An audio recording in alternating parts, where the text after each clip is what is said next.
Es presentado por Netcargo, soluciones logísticas, carga aérea, marítima o terrestre. Recibe tus compras a tiempo. 305-487-8770. Armazona Motors.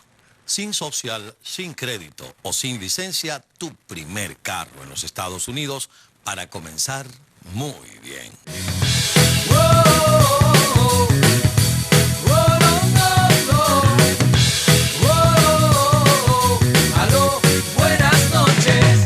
Hoy fueron las elecciones en esta ciudad, en la ciudad de Doral, y aparentemente tenemos un nuevo alcalde. Nuestro compañero Emmanuel Villalobos está allí, se acercó al comando de campaña de uno de los candidatos para darnos este reporte. Adelante, Emmanuel, ¿cómo están las cosas por allá? En este momento hace entrada al comando de campaña en el Hotel Intercontinental de la ciudad de Doral el alcalde Juan Carlos Bermúdez, ya electo por voluntad popular en la ciudad de Doral con una mayoría arrolladora que quizás genera suspicacias de la gestión del actual alcalde o exalcalde ya, Luigi Boria, quien ya dejará su cargo a partir del próximo año para darle paso a Juan Carlos Bermúdez, alcalde fundador de la ciudad de Doral, ahora reelecto para la alcaldía de Doral. Voy a aprovechar rapidito, estamos en vivo para el Venezolano TV, 5 segunditos. Los nuevos retos para el Doral, ¿con qué se va a conseguir Juan Carlos Bermúdez y cómo va a enfrentarlo? En los primeros 3 meses tenemos que ver todos los temas que existen. Vamos a trabajar bien duro para ver dónde estamos y cómo mejorarlo. El tráfico, el crecimiento no controlado, pero también volver a una ética, transparencia que necesitamos hacer. ¿Se esperaba esta victoria arrolladora? Yo creo que sí, el pueblo va a dar un mensaje bien claro. Esperaremos su discurso entonces, pase adelante, muchísimas gracias. Eran palabras del actual alcalde, ahora en funciones de la ciudad de Doral, Juan Carlos Bermúdez, ya electo por los habitantes de la ciudad con más del 60% de los votos en esta segunda vuelta que le permitirá ahora ocupar la alcaldía, el sitio de alcalde de la ciudad de Doral. Con esto nosotros vamos a continuar con la programación que tiene para ustedes el Venezolano TV y atentos al discurso del nuevo alcalde de la ciudad. Muchas gracias, Emmanuel. Nosotros retomamos la conversación con Edgar Gutiérrez.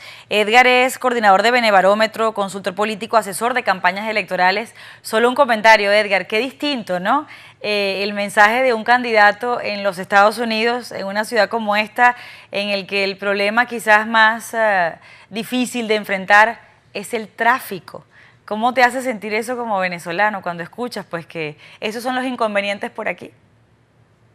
Mira, no, lo escucho todos los días, porque mi trabajo es electoral, lamentablemente más fuera de Venezuela que en Venezuela. Y eso es lo que uno escucha, ¿no? Son otros problemas, cosas normales, debates políticos, normas, reglas.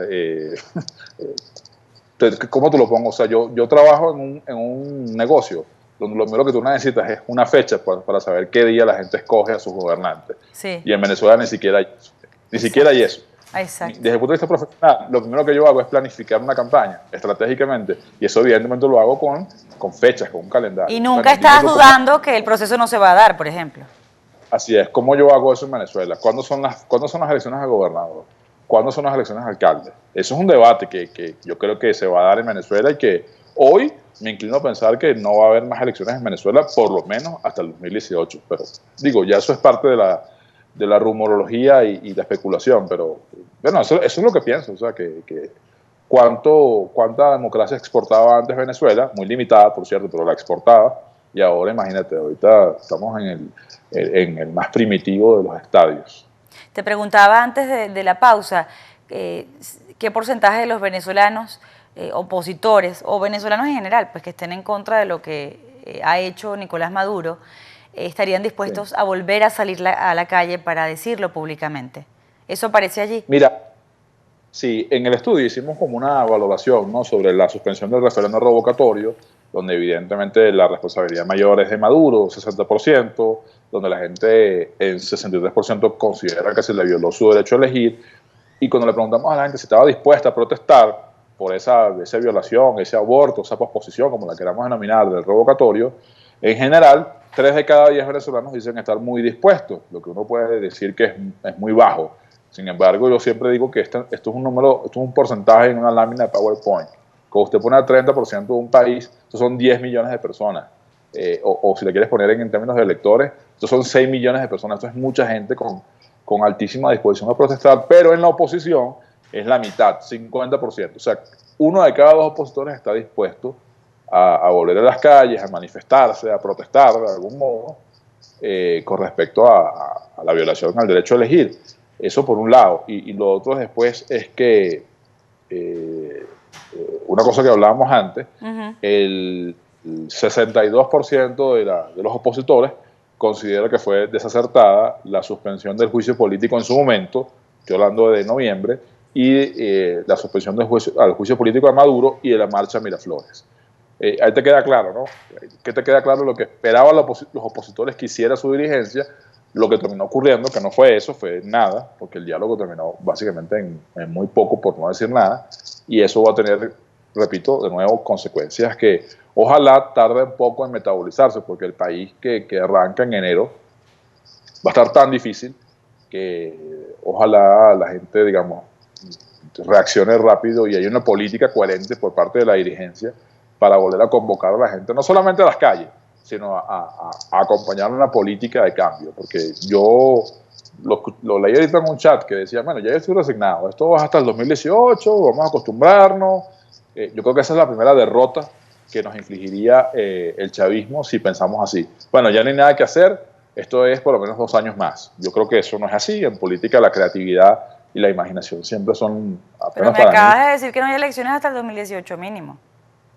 Sí, pero es que yo creo que esto no necesariamente sale de manera electoral. Ok. Y eso no quiere decir que no necesariamente sea democrático, porque aquí también hay chantaje. Si no es electoral, entonces es con violencia. Sí. No, en Ucrania, lo que pasó en el Medio Oriente, o sea, uno puede estar de acuerdo o no con eso, pero las etiquetas de que son violentos, de que son antidemocráticos, yo creo que hay que verlas con más cuidado, porque si...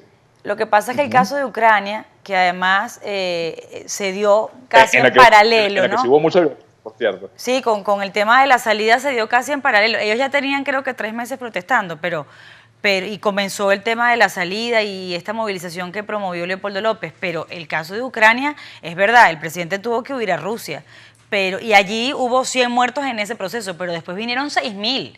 Claro, otras circunstancias, una invasión, etcétera. Pero, es decir, a mí no me gusta para nada ese ejemplo de Ucrania.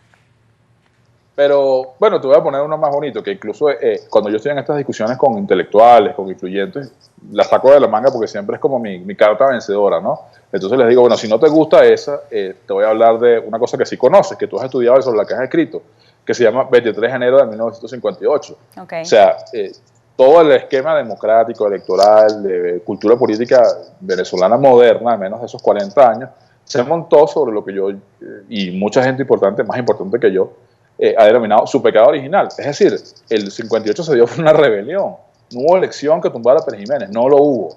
Y eso hay que hablarlo con franqueza. O sea, el país que tenemos hoy, Carla, la Venezuela que tenemos hoy, profundamente dictatorial, donde aquí se está avanzando, no estamos hablando de eso, pero aquí estamos hablando solamente de billetes y de 5.000, 10.000, 100 bolívares. Pero aquí el avance que se tenía en materia educativa, el currículum educativo, aquí la prohibición de grabar y enajenar bienes inmuebles que está activa, y esas son cosas que hay que ver. O sea, aquí hay un avance feroz de la autocracia y de la tiranía, que a veces pensar solamente con software electoral es insuficiente.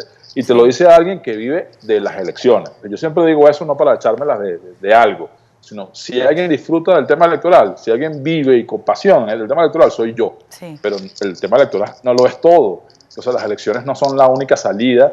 Quisiera yo que fuese, es la mejor, es la salida por excelencia. Pero cuando te dicen que no, aquí no va a elecciones, ¿qué hacemos? Nos resignamos a estar 24 meses más bajo este holocausto, porque lo que está pasando aquí es un holocausto. Aquí el tema de las medicinas, de la comida, de la crisis es brutal. Una última cosita porque se nos está acabando el tiempo, pero quería preguntarte por el tema de los liderazgos y la preferencia entre la gente, entre esos 1.200 encuestados, no por saber quién podría ser el presidenciable, sino porque aquí se discutió hace unos minutos en este estudio sobre quizás el cansancio que habría entre los venezolanos de los de siempre. De los de siempre digo yo que hay una cartera como de 15 personas, ¿no?, para escoger. pero que hay como la percepción de que son siempre 4 partidos políticos, aun cuando la mesa está constituida por muchos más, los que toman las decisiones. Ese tema de las preferencias, ¿cómo ha cobrado la gente el tema de las decepciones en todo este tiempo con esos liderazgos? Eso todavía estamos por verlo, es decir, la amplitud de ese bajón o de esa subida, todavía estamos por verlo porque los acontecimientos de algún modo todavía siguen ocurriendo. Aquí los sospechosos habituales siguen siendo los mismos, por eso que las encuestas siempre salen los mismos, no porque a uno se le ocurra preguntar por A o por B por cuestiones arbitrarias, sino que son los líderes que salen y que seguramente si hubiese una elección presidencial en Venezuela, un opositor sería el nuevo presidente. De eso no hay ninguna duda. Okay. La discusión sería, la discusión más interesante es como la de ajedrez en la Unión Soviética antes. No era quién era el campeón mundial de ajedrez, sino quién era el campeón nacional de la Unión Soviética. Entonces, bueno, en las primarias de la oposición sería como la elección más interesante. Y los nombres ahí son los mismos. Son Capriles, es López, es Ramos, Falcón, si es que podemos agregarlo a ese campo, porque a él no le gusta que lo llamen opositor, es María Corina, son los mismos. Y cierro con lo que te dije al principio. Este proceso, digamos, de político que estamos viendo ahorita de decepción, de desconcierto, porque eso es lo que priva hoy, a mi modo de ver, en el escenario político. Vamos a ver cómo se decanta al principio, qué posiciones asumen los distintos actores, y eso seguramente va a mover el escenario de las preferencias electorales. Y te digo algo y cierro con esto. Si esto sigue por donde va y si no hay nuevas ideas y si el desespero de la gente sigue incrementándose, aquí se va a abrir un boquete de un outsider que, bueno, en Estados Unidos ya sabe lo que pasó, ¿no? Ahorita, en noviembre. Sí, claro que sí. El tema de los outsiders cada vez viene ganando más y más terreno en el mundo. Y mi última frase, o sea, Chávez fue eso. Chávez en el 98 fue un outsider. ¿Y tienes algún outsider en mente en Venezuela? ¿O eso es así la sorpresa para todo el mundo? Ni siquiera los analistas podrían predecirlo. No, yo no lo sé. O sea, si tú me hubieses dicho a mí hace 2 años que Trump iba a ser presidente de los Estados Unidos, probablemente me hubiese reído. Nadie lo creería, exacto. ¿Verdad? Yo no sé si en Venezuela esa persona existe. No sé si eso va a ocurrir porque no sé si los actores políticos, sobre todo los de oposición, logren construir una salida que finalmente canalice las perspectivas y las expectativas de la gente. No sé, o sea, la política es una cosa que cambia todos los días. O sea, el peor negocio que hay es el pronóstico político. Y sobre todo en Venezuela, porque en Venezuela la realidad siempre superó la ficción. Edgar, un privilegio y un placer siempre. El privilegio es completamente mío. Muchas gracias. Un saludo a la familia y hasta pronto. Que tengas una feliz Navidad y que el año que viene, bueno, te siga regalando tantos éxitos absolutamente merecidos y que nosotros seamos testigos de ellos en este programa. Muchas gracias, Edgar. Edgar Gutiérrez, como les digo, antes, como les decía, es coordinador de Benebarómetro, consultor político, él es politólogo y además, bueno, asesora una cantidad de campañas electorales en todo el continente, así que es una autoridad en esta materia. Vamos a hacer la pausa y al regreso un gran amigo, Horacio Medina, aquí en el estudio también nos va a dar su apreciación sobre lo que ha ocurrido en Venezuela en estas últimas horas.